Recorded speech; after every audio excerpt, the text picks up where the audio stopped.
Hi, folks. This is Don Meissner with the North Country Fishing Report. You know, I think that I should begin this all talking about ice fishing. And what really I think separates ice fishing from open water fishing is ice fishing is sort of a vertical type of fishing. You get in a spot, you drill a hole, and your bait is presented up and down. You can't really fish it laterally. With open water fishing, so much of our fishing is done in a lateral or horizontal, whatever you want to call it, type of fishing instead of vertical. But that's just one of the differences. You know, when you're vertical fishing, you pretty much either have to know exactly where a school of fish is. You want to be on top of them and be able to put your bait down to them, or understand how in most bodies of water they tend to travel. Now, they're going to travel a lot more in open water, but they tend to have almost like a pattern that they follow each day, just like we do.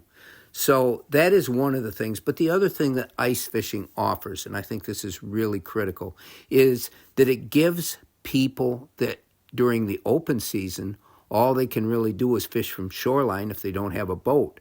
But it gives these people a chance to fish waters they would never be able to fish in the summertime.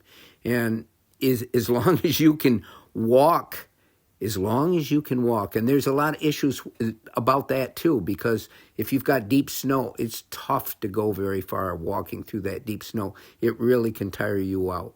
But again, let's pretend that we have a way to get out there. You can fish these waters that you never before been able to fish.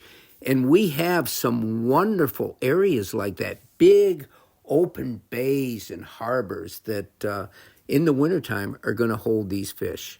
I think another really important thing to realize is if you never have ice fish, never before has there been so much information that you can access to help teach you. The DEC has a website where it's about learning to ice fish, and they put different thoughts and patterns and hints and techniques that you can use. It's really a wonderful place to begin. Here's the other thing. If you're interested in getting into ice fishing, then think of whatever means that you might have an interest in. Number one, maybe you want to know about ice huts. Number two, maybe you want to know about augers. Whatever you're interested in, if you go online to any of the companies that make these products, most of them now have videos out that as soon as you go looking for how you can buy one, they'll show you how to use whatever it is that you're going to do. So I think never before have we had so much information about it. And always remember, the most important part of all is safety. And realize that in any body of water that becomes frozen and you're going to use as an ice fishing location, that the bigger that water is, the more disparity there's going to be between the thickness of one area to another area of the ice. So that's really important to realize. Number one, shoreline ice might be a little bit more dangerous because it's constantly shifting. Number two, there's places where there's current that can affect how thick the ice becomes in that area. And if you don't know these things, you really open yourself up to really danger that you don't need to put yourself through if you just research it a bit.